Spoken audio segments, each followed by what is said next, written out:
Bismillahirrahmanirrahim. Assalamualaikum warahmatullahi wabarakatuh. Pertemuan kali ini kita akan membahas tentang konsep peluang. Namun sebelum kita membahas tentang peluang, kita akan mempelajari terlebih dahulu beberapa istilah yang terdapat dalam peluang. Yang pertama adalah ruang contoh, kemudian ada ruang kejadian, ruang nul, irisan dua kejadian, gabungan dua kejadian, dan komplement kejadian. Yang pertama kita akan bahas tentang ruang contoh. Ruang contoh ini adalah memuat semua kemungkinan yang mungkin saja terjadi ya apabila kita melakukan sebuah percobaan. Dan ruang contoh ini dinotasikan dengan S atau semesta. Contohnya di sini yang pertama adalah kita melemparkan sebuah dadu. Pastikan kita sudah pernah bermain dadu ya. Dadu itu memiliki 6 sisi dan masing-masing sisinya ada angkanya kan, 1, 2, 3, 4, 5, dan 6. Nah, ketika kita melemparkan sebuah dadu, maka kemungkinan yang muncul bisa saja angka 1, bisa saja angka 2, angka 3 yang muncul, angka 4, angka 5, atau angka 6. Sehingga dituliskan di sini untuk semestanya dalam melempar sebuah dadu adalah 1, 2, 3, 4, 5, 6 ya. Jadi dituliskan S sama dengan kurung kurawal 1, 2, 3, 4, 5, 6 ya. Atau 1 karena tadi ya bisa saja yang muncul angka 1, bisa saja yang muncul angka 2, bisa saja yang muncul angka 3, bisa saja yang muncul angka 4, angka 5, atau angka 6. Kemudian jumlah dari ruang contohnya dituliskan sebagai N dalam kurung S sama dengan 6 gitu ya.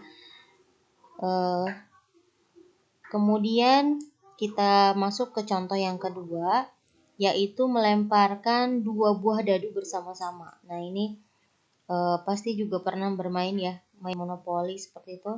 Kita melemparkan 2 buah dadu bersama-sama. Maka masing-masing dadu kan mempunyai 6 sisi yang sama ya. 1 sampai dengan 6, kemudian dadu yang kedua 1 sampai dengan 6. Nah, kemungkinan yang akan muncul ketika dua-duanya dilempar bersamaan adalah bisa saja 1-1 ya. Dadu yang pertama keluar angka 1, dadu yang kedua keluar angka 1, atau bisa saja yang pertama keluar angka 1, yang kedua keluar angka 2. Bisa saja yang pertama keluar angka 1 atau yang keduanya malah keluar angka 3. Nah, ini adalah kemungkinan-kemungkinan yang terjadi. Kita tuliskan di sini S sama dengan kurung kurawal 1, 1, 1, 2, 1, 3, 1, 4, 1, 5, 1, 6. Hanya sampai 6 ya. Karena mata dadu kan cuma sampai 6. Kemudian bisa langsung di sini 21, 22, 23, 24, 25, 26, 31, 32, 33, dan seterusnya sampai nanti terakhir adalah 66. Nah, kalau kita jumlahkan, silakan kalau mau ditulis semuanya ya. Ini tidak semua saya tulis. Kalau kita hitung nanti jumlah dari ruang contohnya adalah 36. Kebayang ya prosesnya. Tadi pertama adalah sebuah dadu yang dilemparkan. Kemudian kemungkinan yang muncul angkanya ya bisa 1, bisa 2, bisa 3, bisa 4, bisa 5, bisa 6. Tapi kalau misalnya 2 buah dadu yang dilemparkan, karena ada 2 buah dadu, bisa saja dadu yang pertama 1 dengan 1, bisa saja 1 dengan 2, bisa saja 1 dengan 3, bisa saja 1 dengan 4, dan seterusnya. Atau bisa saja 6 dengan 6 gitu ya. Nah, kalau dicacah satu persatu nanti akan jadi seperti ini, dan jumlahnya adalah 36. Kemudian kita masuk ke contoh selanjutnya adalah melempar sebuah koin. Nah, melempar sebuah koin, kita ketahui bahwa koin itu ada 2 sisi saja ya. Yang pertama adalah sisi angka dan sisi gambar. Sehingga ruang contoh untuk pelemparan sebuah koin hanya ada dua ya, kalau tidak angka ya gambar gitu. Atau dituliskan juga dengan S sama dengan kurung kurawal angka, koma, gambar. Atau bisa juga lebih singkat S sama dengan A, G. Nah ini sudah umum dipakai ya. A, G ini A untuk angka, G untuk gambar. Sehingga jumlah dari semesta atau ruang contohnya adalah sama dengan 2. Dan contoh yang terakhir tentang jenis kelamin seorang bayi. Yang kita tahu kan kalau seorang perempuan nanti melahirkan, maka kemungkinan bayi yang lahir hanya 2 jenis kelaminnya ya, kalau tidak laki-laki ya perempuan gitu. Sehingga otomatis di sini dituliskan ruang contoh sama dengan kurung kurawal laki-laki, perempuan, atau ditulis juga dengan S sama dengan L, P. Sehingga jumlah ruang contohnya sama dengan 2. Selanjutnya kita akan membahas tentang ruang kejadian. Nah, ruang kejadian ini adalah himpunan bagian ya dari ruang contoh yang memiliki karakteristik tertentu. Jadi kalau tadi ruang contoh kan umum. Nah, sedangkan ruang kejadian ini dia lebih khusus gitu. Dan biasanya dinotasikan dengan huruf kapital. Contoh yang pertama adalah sisi gambar yang muncul pada pelemparan sebuah mata uang. Nah, jadi ini sudah lebih spesifik ya, atau lebih khusus, yaitu munculnya sisi gambar sehingga ruang kejadiannya dituliskan sebagai, misalnya kita notasikan dengan A sama dengan kurung kurawal G atau gambar ya. Sehingga nanti di sini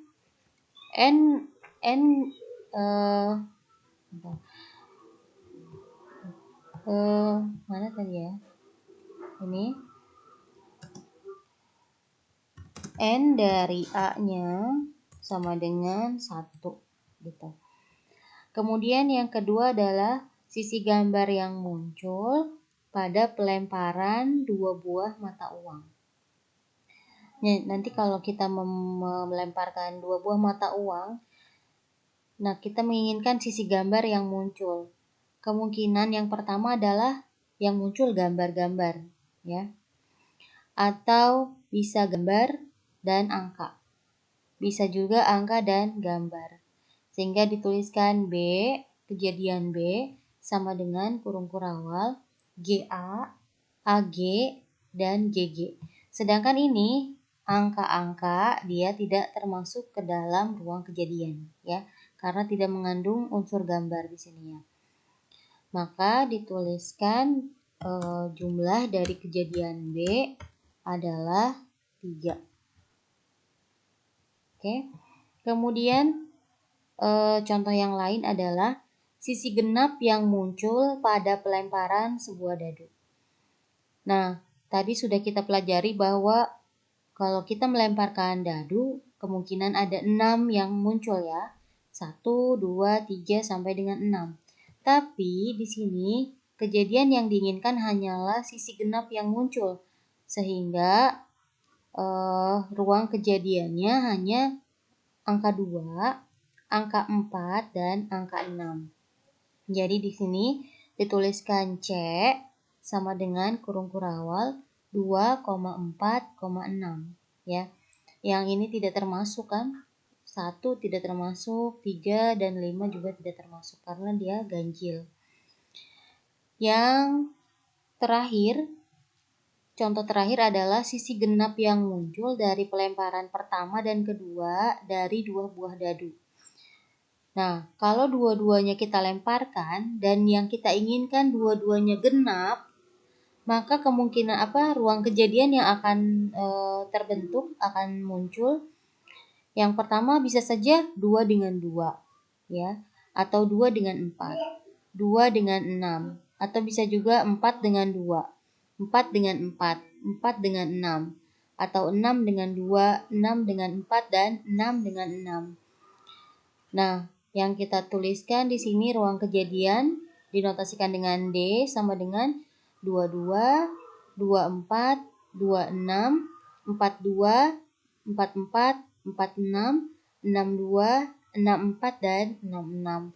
Jadi seperti itu contohnya ya untuk ruang kejadian. Kemudian ada ruang nul. Nah, ruang nul ini adalah himpunan kejadian yang tidak memiliki anggota. Contohnya, munculnya angka 8 pada pelemparan sebuah dadu. Nah ini disebut dengan ruang nul ya, karena angka dadu kan hanya sampai 6, sedangkan yang di sini mintanya 8, maka tidak ada ya, sehingga dituliskan S sama dengan kosong. Seperti itu. Selanjutnya adalah irisan dua kejadian. Irisan dua kejadian ini jadi lebih sederhananya ada dua kejadian, kemudian mana yang memiliki kesamaan di antara keduanya gitu ya. Contohnya di sini kejadian A adalah munculnya bilangan genap pada dadu yang dilemparkan. Tadi sudah munculnya angka genap adalah 2, 4, dan 6. Kemudian yang B, munculnya bilangan prima pada dadu yang dilemparkan. Bilangan prima itu adalah 2, 3, dan 5. Oke, tahu ya bilangan prima ya. Nah, kemudian maka A irisan B dituliskan juga sebagai A. Ini adalah simbol irisan B sama dengan angka 2 saja. Kenapa? Karena yang sama hanya angka 2 saja, sedangkan yang lainnya berbeda angkanya. Gitu. Jadi kalau irisan, tuliskan yang samanya saja. Contoh yang lainnya, misalnya C adalah kejadian munculnya angka kurang dari 5 dari dadu yang dilemparkan. Kurang dari 5 berarti 1, bisa 2, bisa 3, bisa 4. 5 tidak masuk ya. Kemudian D adalah kejadian munculnya bilangan prima pada dadu yang dilemparkan. Tadi bilangan prima adalah 2, 3, atau 5. Sehingga C irisan D dituliskan juga dengan C irisan D sama dengan 2 dan 3, karena di sini yang sama adalah 2, 3 ya. Ini 2, 3. Seperti itu. Jadi irisan itu kita mencari angka yang sama di dalam dua kejadian yang berbeda. Selanjutnya adalah gabungan dua kejadian. Nah, gabungan dua kejadian ini jadi kita menggabungkan ya dari kejadian satu dengan kejadian yang lainnya. Bisa 2 kejadian ataupun 3 kejadian, bisa seperti itu. Dinotasikan dengan seperti huruf U di sini ya. Contohnya nih, misalnya kejadian A adalah muncul bilangan genap pada dadu yang dilemparkan, kemudian kejadian B munculnya bilangan prima pada dadu yang dilemparkan.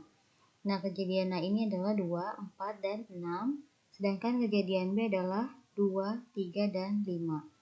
Maka penulisannya adalah A gabung B sama dengan kurung kurawal 2 ya, 3, 4, dan 5. Jadi kita gabungkan antara kejadian A dan kejadian B. Nah, angka yang sama tidak usah dituliskan 2 kali ya, cukup 1 kali saja, sehingga hasilnya seperti ini. Selanjutnya adalah kejadian C, adalah munculnya angka kurang dari 5 dari dadu yang dilemparkan. Jadi 1, 2, 3, dan 4. Kemudian kejadian D adalah munculnya bilangan prima pada dadu yang dilemparkan. Nah, kita tulis kejadian C gabung D adalah sama dengan kurung kurawal 1, 2, 3, 4, dan 5 ya. Jadi 2 dan 3-nya tidak usah ditulis 2 kali. Seperti ini. Selanjutnya yang terakhir adalah komplement dari kejadian. Komplement ini adalah merupakan kejadian yang berkebalikan, yang bisa dibilang seperti itu ya. Misalnya A adalah kejadian munculnya bilangan genap pada dadu yang dilemparkan, yaitu A sama dengan 2, 4, dan 6. Maka komplemennya adalah nilai yang tidak terdapat dalam A, yaitu 1, 3, dan 5. Seperti itu.